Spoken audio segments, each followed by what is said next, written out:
अजित पवारांच्या अपघाती निधनाचं गूढ वाढलं.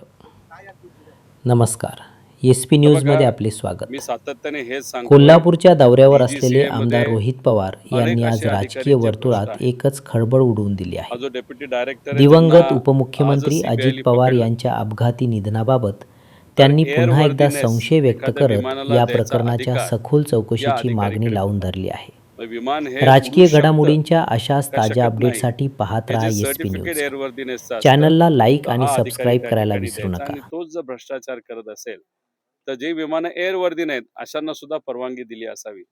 पण हा एक छोटा मासा आहे, मोठे मासे तसेच अजून त्या ठिकाणी आहेत. माझं हेच म्हणणं होतं की VK सिंग हा पोचलेला माणूस आहे. म्हणजे दुर्दैव असं, महाराष्ट्रातले प्रमुख जे नेते आहेत हे सुद्धा या चिरकुट VK सिंग सारख्या माणसाला का घाबरतात? VK सिंग उद्या जाऊन अनेक लोकांची नावं घेऊन म्हणून घाबरता का? आता हा VK सिंग जर DGCA मध्ये एवढा पोचला असेल, आता CBIलीच एक छोटीशी कारवाई केल्यानंतर त्यांना भ्रष्ट अधिकारी तिथं सापडला. मग असे अनेक भ्रष्ट अधिकाऱ्यांना हाताशी धरून अजितदादांचा ऍक्सिडेंट जो झाला होता ना, तर घातपात झाला होता, त्याचे जे सर्व पुरावे आहेत, हे क्लीनअप नाहीतर ते पुरावे संपवण्याचा नाहीतर नष्ट करण्याचं काम अधिकाऱ्याला हाताशी धरून हा VK सिंग करेल, हे सातत्याने आम्ही सांगतोय. पण दुर्दैव असं आमचं कुणीच त्या ठिकाणी ऐकत नाही. आम्ही म्हणतोय दादांची CBI कडनं चौकशी झाली पाहिजे, दादांच्या ज्या अपघाताची.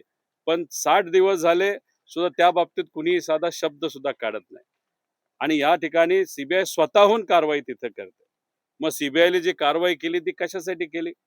असं आहे का की डिलिमिटेशनचा जे काही बिल काल आलं होतं, त्या बिलाला चंद्रबाबू नायडूची जी पार्टी TDP आहे, ती तशी दक्षिण भारतातली येते, तर त्यांनी तिथं पाठिंबा द्यायचा म्हणून मुद्दामून CBIने आत्ताच तिथं कारवाई केली. आणि लगेचच तुम्ही बघितलं असेल की तिथं चंद्रबाबू नायडू जे TDP आहेत त्यांनी समर्थन केलं या डिलिमिटेशन कायद्याचं, जे खरं तर त्यांच्या आणि त्या भागातल्या सर्व राज्यांच्या विरोधातला त्या ठिकाणी कायदा आहे.